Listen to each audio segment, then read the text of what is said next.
കേരളത്തിൻ്റെ ദേവസ്വം മന്ത്രി Shri V N Vasavan നേരിട്ട് പങ്കെടുക്കുകയാണ്. മിനിസ്റ്റർ സ്വാഗതം.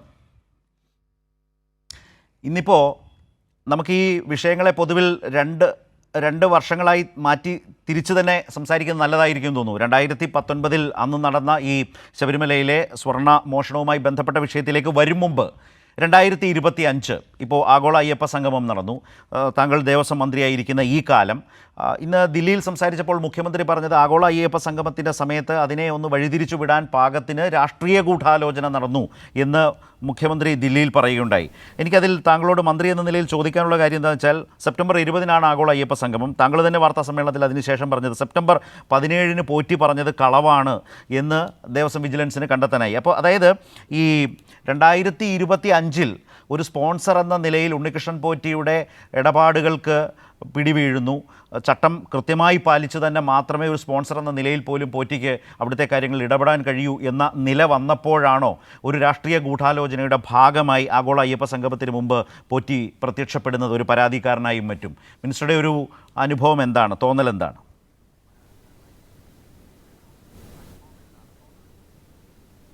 അക്കാര്യത്തിൽ നിങ്ങൾ സൂചിപ്പിച്ച പോലെ ആഗോള അയ്യപ്പ സംഗമം സെപ്റ്റംബർ 20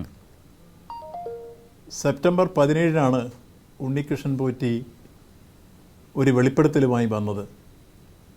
ശബരിമലയിലെ മെയിൻ്റനൻസിന് കൊണ്ടുപോയ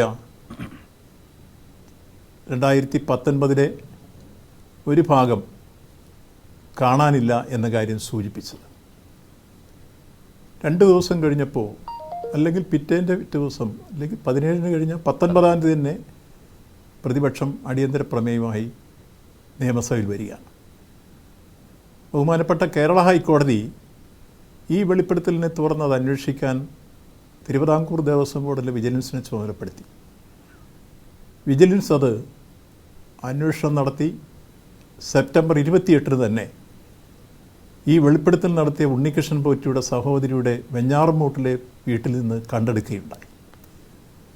അപ്പോൾ കാണാനില്ല എന്ന് പറഞ്ഞ ശബരിമലയിലെ പീഠം ഉണ്ണികൃഷ്ണൻ പോറ്റി മറച്ചുവെച്ചതിന് ശേഷം 17 ഇത് കാണാനില്ല എന്ന വെളിപ്പെടുത്തൽ നടത്തുമ്പോൾ അവിടെ അതിൻ്റെ പിന്നിൽ ഒരു കോൺസ്പറൻസി ഉണ്ട് എന്ന് ആരെങ്കിലും സംശയിച്ചാൽ അവരെ തെറ്റു പറയാനാവുമോ? അതാണ് ബഹുമാനപ്പെട്ട മുഖ്യമന്ത്രിയും സൂചിപ്പിച്ചത്. കൃത്യമായി പരിശോധിച്ചാൽ അതിൽ നിന്ന് രക്ഷപ്പെടാനുള്ള ഒരു മാർഗം ആരൊക്കെയോ ആയി ഗൂഢാലോചന നടത്തി ഇത് കവർച്ച നടത്തിയവൻ തന്നെ പരാതിക്കാരനായി രംഗപ്രവേശം ചെയ്ത് രക്ഷപ്പെടാനുള്ള ശ്രമമാണ് യഥാർത്ഥത്തിൽ തിരുവിതാംകൂർ ദേവസ്വം ബോർഡിലെ വിജിലൻസും ബഹുമാനപ്പെട്ട കോടതിയും കേരള സംസ്ഥാന സർക്കാരും ചേർന്ന് പൊളിച്ചത്. ഇപ്പോൾ അത് കൃത്യമായി ജനങ്ങളുടെ മുമ്പിൽ എത്തിക്കഴിഞ്ഞിരിക്കുന്നു. ആരാണ് ഇത് കൊണ്ടുപോയത്? ആരാണ് തിരിച്ചേൽപ്പിക്കാതിരുന്നത്? എവിടെയാണ് മറച്ചു വെച്ചിരുന്നത്? എന്താണ് ഇങ്ങനൊരു പരാതി വരാൻ അടിസ്ഥാനം?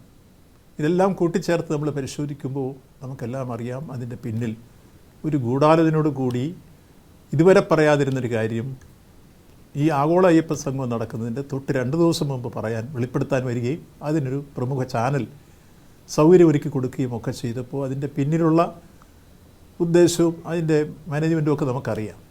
ഇതെല്ലാം കൂട്ടിച്ചേർത്ത് വായിക്കുമ്പോൾ ഈ കാര്യത്തിൽ ഒരു ഗൂഢാലോചന അവിടെയും ഉണ്ടായിട്ടുണ്ട് എന്ന കാര്യത്തിൽ സംശയമില്ല. ഇനി രണ്ടാമതായി ഇതിൻ്റെ അന്വേഷണവുമായി ബന്ധപ്പെട്ട് ബഹുമാനപ്പെട്ട കേരള ഹൈക്കോടതി സമഗ്രമായ ഒരു അന്വേഷണം വേണം ഇതിൻ്റെ പുറകെ എന്ന കാര്യം ചുമതലപ്പെടുത്തി തിരുവിതാംകൂർ ദേവസ്വം ബോർഡിനെ, വിജിലൻസ് അതിനനുസരിച്ച് അന്വേഷിച്ച് ഇന്ന് പ്രധാനപ്പെട്ട റിപ്പോർട്ട് കോടതി മുമ്പാകെ സമർപ്പിച്ചിരിക്കുന്നു. ആ കോടതി മുമ്പാകെ വിജിലൻസ് കണ്ടെത്തി സമർപ്പിച്ച റിപ്പോർട്ടിൻ്റെ ഉള്ളടക്കം തിരുവിതാംകൂർ ദേവസ്വം ബോർഡിനും കോടതിക്കും കൈമാറിയിട്ടുണ്ട്. അത് സംബന്ധിച്ച് ബഹുമാനപ്പെട്ട കേരള ഹൈക്കോടതി നിർദ്ദേശത്തിൻ്റെ അടിസ്ഥാനത്തിൽ തന്നെ DGPയോട് കേസെടുക്കാൻ ബോർഡ് ആവശ്യപ്പെട്ടുകൊണ്ട് പരാതി നൽകുകയും അതിൻ്റെ അടിസ്ഥാനത്തിൽ കോടതി പ്രഖ്യാപിച്ച സ്പെഷ്യൽ ഇൻവെസ്റ്റിഗേഷൻ ടീമിന് ആ അന്വേഷണം കൈമാറാനുള്ള നിർദ്ദേശവും വന്നു കഴിഞ്ഞിരിക്കുന്നു. ഉടൻ തന്നെ FIR എടുത്ത് തുടർ അന്വേഷണം നടക്കാൻ പോവുകയാണ്. അപ്പോൾ ഇത്തരം കാര്യങ്ങളിലേക്ക് നമ്മൾ പൊതുവിൽ പരിശോധിക്കുമ്പോൾ 2019 2 ഘട്ടങ്ങളിലായിട്ടാണ് ശബരിമലയിലെ ദ്വാരകപാലക ശില്പവും അതിൻ്റെ പീഠവും മെയിൻ്റനൻസിനായി ചെന്നൈയിലേക്ക് കൊണ്ടുപോയത്. അതിലൊന്ന് ഏതാണ്ട് 2019 മൂന്നാം മാസം മാർച്ച് മാസത്തിലാണ്. രണ്ടാമത് കൊണ്ടുപോയത് 2019 ജൂലൈ മാസത്തിലാണ്.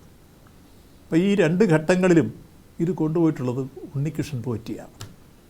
ഇപ്പോൾ ഞാൻ മനസ്സിലാക്കിയെടുത്തോളം വിജിലൻസ് കൊടുത്ത റിപ്പോർട്ടിൽ കൃത്യമായി ചൂണ്ടിക്കാണിച്ചിട്ടുള്ളത് എന്നറിയുന്നത്, ഇത് യാതൊരു കാരണവശാലും ഇത്തരൊരാളിൻ്റെ കൊടുത്തുവിടരുതെന്ന ദേവസ്വം ബോർഡിൻ്റെ നിർദ്ദേശം മറികടന്ന് അന്നത്തെ ചുമതലയുള്ള സെക്രട്ടറി, ഇതിന് ഉത്തരവാദപ്പെട്ട ഉദ്യോഗസ്ഥ പ്രമുഖർ ഇവരൊക്കെ ചേർന്നാണ് ഈ കാര്യത്തിൽ ഉണ്ണികൃഷ്ണൻ പോറ്റിയത് വീണ്ടും ഏൽപ്പിച്ച് മുന്നോട്ട് പോയിട്ടുള്ളത്.